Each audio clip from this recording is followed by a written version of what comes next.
Today's drink of choice is my Alani energy drink. This is in the flavor Mimosa, which is one of my favorite flavors. This one in cherry slush, but I'm struggling today. I'm real tired.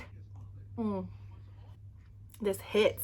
This is hitting today. Welcome back to my channel if you are new to watching. My name is Crystal. Thank you so much for being here. I hope you have fun while you are in my booktube space. Today's video, I am going to be talking about all the books that I read in June, and then I'm also going to go over my July TBR, both of which are actually very short lists. I only read 3 books in June. Usually I read 5 to 7 books per month, just kind of depending on which books they are, how long they are, if I had plans that month, if we were out of town that month, you know. But I am very proud of my June reading. Sometimes, you know, I see people on Instagram and they they have like, you know, they post their little book tracker and how much they've read per month. And there are some people I see who read like 15, 20 books a month. And I'm like, I mean, that's amazing for them. But sometimes it makes me feel like, dang. It's easy to sometimes like compare your reading amount to someone else's. Like when you're in the book world, especially like I have a book account, I have a booktube, I have my TikTok that's all book content. And so sometimes when I see how much other people are reading, it kind of makes me sometimes feel like, dang, like I don't read enough. But I do. I like have to snap myself out of it and be like, no, you're reading the perfect amount. You're reading enough for you. And even if you're reading 1 book per month, that is amazing. At least you're reading. Anyway, so yes, I read 3 books in the month of June, and we are going to talk about those books today. I'm not going to be doing any spoilers or anything like that. I'm just going to generally talk about the books, give you my rating and what I thought about them. The first book I read is Part of Your World by Abby Jimenez. We read this in my book club for the month of June, and I was excited to read something just a little bit more lighthearted. You know, June is the start of summertime, so I thought it would be fun to do something light and easy, warm and cozy, and just like a small town romance. I ended up really enjoying this book. I gave it 4 stars, and just in a nutshell, this is about Alexis and Daniel. Alexis is a doctor and Daniel is a carpenter. So they come from very different backgrounds. Alexis's family is very wealthy and well off. She lives in a big city, and Daniel is very opposite of that. He lives in a very small town. He doesn't come from money. He actually like struggles a little bit financially. But one night Alexis and Daniel have a very like random encounter. I'll say that because I don't want to spoil anything. They end up really hitting it off. Alexis really likes Daniel, but she has so much pressure coming from her family to carry on their family legacy at the hospital that she works at. And so she immediately is like, our relationship is not going to work. Like, I like him, but it's not going to work. We come from 2 totally different backgrounds. Our worlds do not collide. There's just no way that this relationship will work out. So this book is about their relationship and their struggles that they go through, being that they come from 2 totally different worlds. Now, first off, the things I loved about this book are the setting. So this is set in a very small town. Town is just, it's cute, it's quaint, it's cozy. I loved it. I felt like I was living in their town, and I really loved that. There are also some really good side characters in this book as well that I liked. So it has a little bit of a found family kind of feel. It's also really funny. There are some really cute, funny parts in this book as well, and I really enjoyed that. And I also felt like this was a little bit deeper than like your typical like surface level rom-com. It had more depth, it had more meaning. So I was very pleasantly surprised by how much I did end up really enjoying this one. Now, there are a couple of things that I didn't love about this, and that's why I didn't give it 5 stars. But first off, the 2 main characters in this book, Alexis and Daniel, I don't know, this might be an unpopular opinion. I think this is an unpopular opinion, but I didn't love them. Daniel is one of those, he is very sweet. He's very golden retriever. He's very warm-hearted and just very nice. He's so nice and he's so sweet. But that's one of the things that I didn't love. Like, I feel like he didn't have a backbone. Like, he had no backbone. I wanted him to have more edge, more grit. I wanted him to stand up for himself a little bit more. He's also very insecure. And while I know that that is why a lot of people actually love his character, me personally, for a main male character, I prefer my men in books to have just a little more something, you know, while also still having a little bit of a soft side. But I want there to be something else. Like, I want there to be some edge, you know, and he didn't really have any of that. And I just didn't love that. And Alexis, I liked Daniel way more than I liked Alexis. I won't say too much about her because I don't want to spoil it, but There are some things that she does in this book that I just did not love. There are some ways that she treats Daniel that it's not for me. It's not for me, you know? She did end up kind of growing on me by the end of the book, but for most of the book, I didn't really love her. There are also some super cringe and corny parts in this book. But I will say there's a lot less of it than I expected, so I will give it that. But overall, I thought this was a really cute and sweet small town romance. It also, just in case you're wondering, doesn't have any spice in it. It is very like closed door romance. They do talk about the intimacy in this book, but there's not a lot of spicy details. So if you're someone who doesn't like spice in books, then I think that you would enjoy this one. Anyway, 4 stars on this one. I really enjoyed it. All right, the next 2 books I read in June. I'm going to talk about these together because I actually read these together at the same time. This is book 6 and book 7 of the Throne of Glass series. There is one more book, and then I will be completely done with the entire series. I read these 2 books together as a tandem read, and let me tell you, I am so glad that I read these together. So if you are someone who is going to be going into the Throne of Glass series and you're not sure whether or not you should do the tandem read because there is so much talk about it, a lot of people say to do it, a lot of people say not to do it and just read them in chronological order and read these books separately.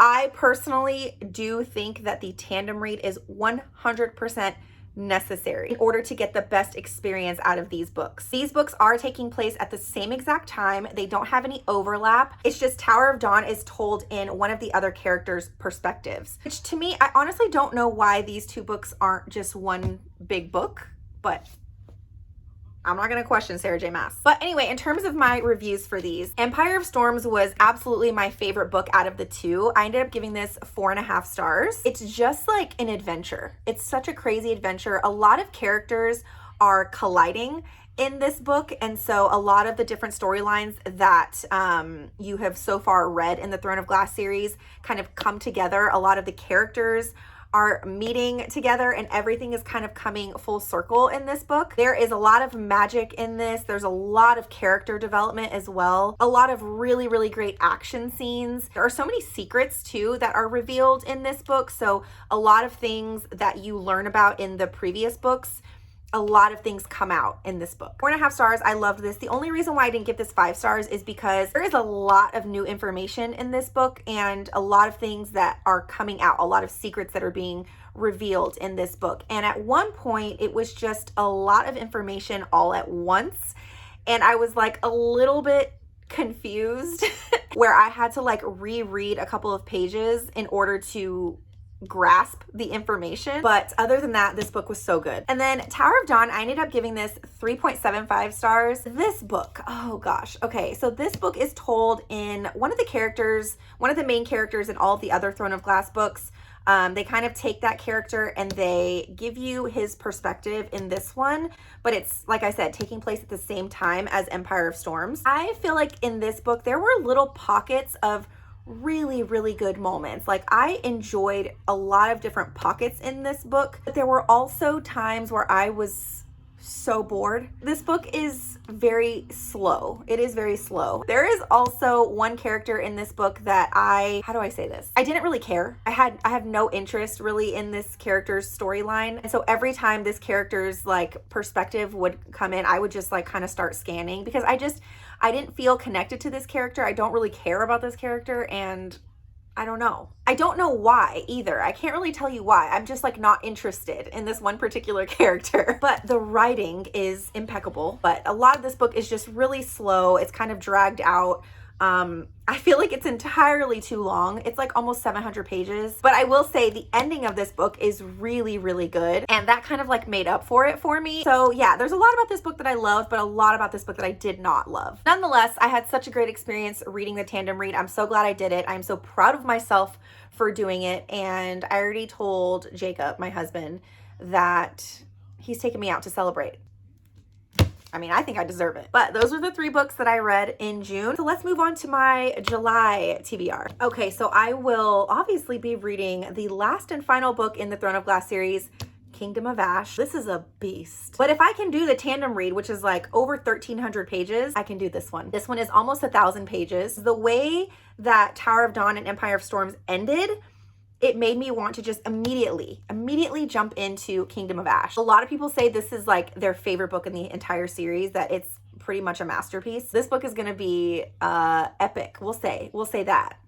Hopefully it is. But since this book is almost 1,000 pages, it is going to take me a little bit of time to get through. So my TBR for July is pretty small. Again, I'm only doing 3 books this month. If I end up reading more than that, then that is great. But if not, 3 books is my goal for July. And then the next book I will be reading in July is The Good Lie. This is actually our July book club pick. We'll be reading this as soon as I finish Kingdom of Ash, which will probably be closer to the middle of July. This is like a really short psychological thriller. I have never read anything by this author before, and I have been wanting to, but I'm really excited about this. It has great reviews, and I am ready for a thriller. Like, I haven't read a thriller in what feels like forever, and I think it's just because I've been reading the Throne of Glass series, and my brain has just been consumed with that. But in just like by looking at the back of this, like really quickly, this seems to be about a serial killer who is identified as a local high school teacher. The father of one of the victims is not convinced that he's the killer, and so he wants to start like diving deeper into the case. Anyway, it sounds really freaking good, and it has amazing reviews. So I'll be reading this with my book club. I can't wait. So I hope it's a good one. And then lastly for July, I am going to be reading Yours Truly, another one by Abby Jimenez. This book is actually the companion novel to Part of Your World. This book is about Bree, who is actually one of the characters in A Part of Your World. So Alexis is the main character in this book, and she has a best friend. Her name is Bree. And I actually loved Bree's character. She was one of my favorite characters in this book. So I am really excited to get her story in this one. I've heard that this one has a little bit of like Grey's Anatomy kind of vibe at first. But the one thing that I've heard about this one the most is the main male character. Everyone loves him. From what I know, the main male character in this book has severe social anxiety. From what I know, it is represented very, very well in this book. So these are my July reads: Kingdom of Ash,